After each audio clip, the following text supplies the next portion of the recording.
Ahojte, čo keby sme si teraz precvičili poriadne ruky a hrudnú oblasť? Tento cvik mám veľmi rada hlavne na fit pobytoch a aj na fit dovolenkách pri mori, takže cvičíme vždy ráno pri východe slnka a na taký jeden pobyt ideme aj teraz v septembri. Myslím si, že jeden apartmán ešte ostal voľný, pokiaľ by ste mali záujem sa pridať, tak mi píšte na zora@zora.sk. No a my už poďme k danému cviku. Oprime sa o parapetnú dosku, prípadne nejaký zvýšený múrik, pokiaľ ste niekde v exteriéri. Dlane musia byť pevné na podložke, telo je šikmo k opore, chodidlá úplne voľne, mierne od seba a začneme robiť tzv. Kliky.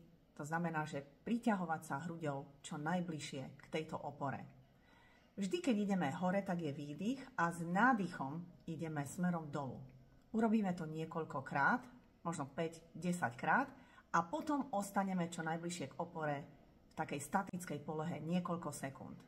Toto si môžete zopakovať viackrát a pokiaľ chcete cvičiť pod mojou taktovkou, tak si pozrite vždy nejaké fit pobyty na mojej stránke www.zora.sk.